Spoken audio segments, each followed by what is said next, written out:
अच्छा और बुरा हर एक व्यक्ति की प्रवृत्ति है, लेकिन सवाल यह है कि क्यों और कैसे कोई व्यक्ति अच्छा या फिर बुरा बन जाता है।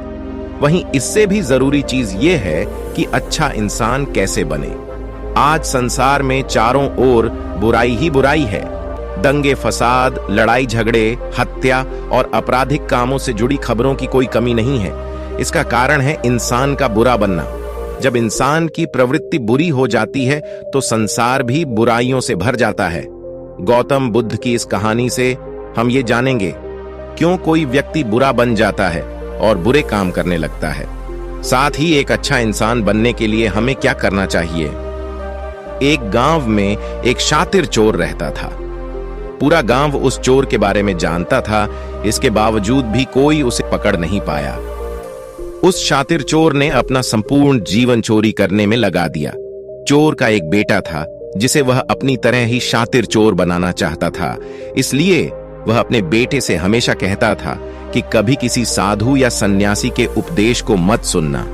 यदि कोई कुछ कहे भी तो अपने कान बंद कर वहां से भाग जाना। बचपन से ही उसका बेटा अपने पिता से इन्हीं बातों को सुनता आ रहा था, जिस कारण ये बातें उसके मन में बैठ गई थीं। ऐसे में बड़े होकर बेटा भी अपने पिता की तरह शातिर चोर बन गया। एक दिन उसे बड़ा लालच आया और वह राजा के महल में चोरी करने के उद्देश्य से जाने लगा। तभी उसे रास्ते में लोगों की भीड़ नजर आई। चोर ने देखा कि लोग एक सन्यासी के चरणों में गिरकर उनका आशीर्वाद ले रहे हैं। वो सन्यासी गौतम बुद्ध थे। चोर साधु सन्यासी से दूर रहता था क्योंकि उसे अपने पिता से यही सीख मिली थी, लेकिन भगवान बुद्ध को देख वह उनकी ओर आकर्षित हो गया। इसका कारण यह है कि पहली बार उसे किसी तेजस्वी व्यक्ति के दर्शन हुए थे। अचानक उसे पिता की बात याद आ जाती है कि साधु सन्यासियों से दूर रहना चाहिए। चोर असमंजस में रहता है कि वह सन्यासी के पास जाए या चोरी करने के लिए आगे बढ़ जाए। एकाएक उसके मन में यह प्रश्न आता है कि आखिर पिताजी क्यों साधु संतों से दूर रहने को कहते थे। इसका उत्तर जानने के लिए चोर भी लोगों के बीच बैठ जाता है और भगवान बुद्ध के उपदेश सुनने लगता है। बुद्ध अपनी उपदेश में लोगों को झूठ बोलने की व्यर्थता और विश्वासघात के बारे में बताते हैं।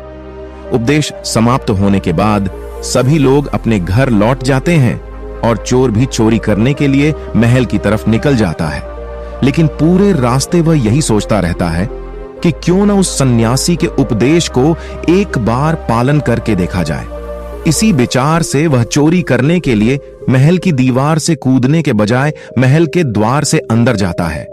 उसे देख महल के द्वारपाल उसे रोकते हैं और भीतर जाने का कारण पूछते हैं। चोर कहता है, मैं चोर हूं और महल में चोरी करने जा रहा हूं। द्वारपाल उसकी बातें सुनकर हंसने लगते हैं और कहते हैं, जरूर यह महल का सेवक या नौकर होगा और हमसे मजाक कर रहा है।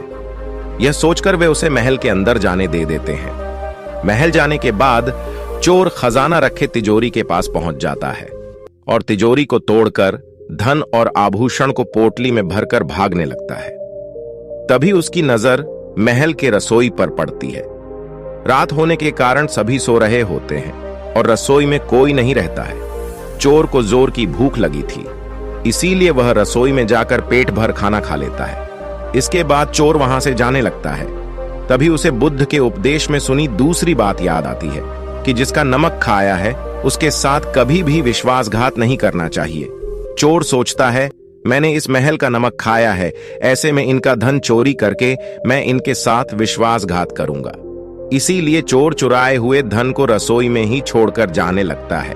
उसी समय महल के एक व्यक्ति की नजर चोर पर पड़ जाती है और वह शोर मचा देता है, जिससे महल के लोग चोर को पकड़ लेते हैं और राजा के पास ले जाते हैं। राजा चोर से पूछता है कि जब तुमने चोरी कर ली थी तो फिर इसे छोड़कर क्यों जा रहे थे। चोर कहता है, एक सन्यासी के उपदेश के कारण। चोर की बात से राजा प्रभावित होते हैं और उससे कहते हैं, अगर तुमने ऐसे उपदेश बचपन से ही सुने होते तो तुम कभी चोर बनते ही नहीं। इतना कहकर राजा ने उसे कोई सजा दिए बिना छोड़ दिया। लेकिन राजा ने उसे रिहा करते समय एक और बात कही कि एक बात याद रखना, सही संगत और सही उपदेश से ही व्यक्ति अच्छा इंसान बनता है। बचपन से ही गलत संगत और गलत उपदेश मिलने के कारण कोई भी इंसान बुरा बन जाता है। संगत और उपदेश व्यक्ति का जीवन बदल देते हैं।